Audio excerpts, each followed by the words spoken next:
up, guys? This is Carrie Hilson. You're watching Fuse on Demand. Get it when you want it. I'm in a situation now where it's like I'm whatever you categorize me as. In certain areas, they consider me a hip-hop artist. Certain areas, I'm considered a pop artist. Some areas, I'm considered R&B. You take me to the islands, I'm considered reggae with a pop twist. I probably just put myself, I would say world music. No pressure going into the new album. Once you have a successful album, going into the next one, you almost have a head start because you have a lot of supporters from the last album that's actually looking forward to the new album. So it's always a plus. Sound of Freedom, definitely I would describe it as an international rounded record. Because at the time I made it, I was really like on tour. But the record itself was all done on the tour bus. So it was done while I was on the road. And the majority of the time I was in Europe, so I was influenced by that atmosphere, that environment, that sound, and I think it kind of adopted a lot of that international feel. I was definitely searching for that Euro club vibe, because I was inspired just by the club scene in Europe, period. Like the energy there is completely different from here. Like the club scenes there is like, there's no boundaries, no rules, everybody's going crazy, partying, having fun, no fights. And I kind of wanted to capture that same feel and have that album kind of bring that movement here to the States.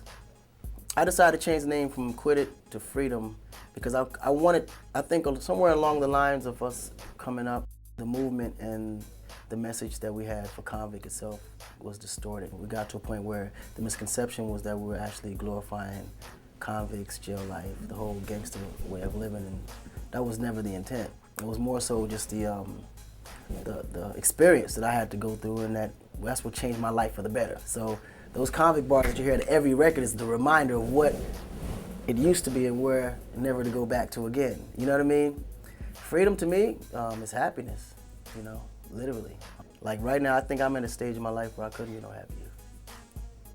Because thinking back 10 years ago, I would never think I'd be in this position. You know what I'm saying? I had a whole nother thing I was thinking about then.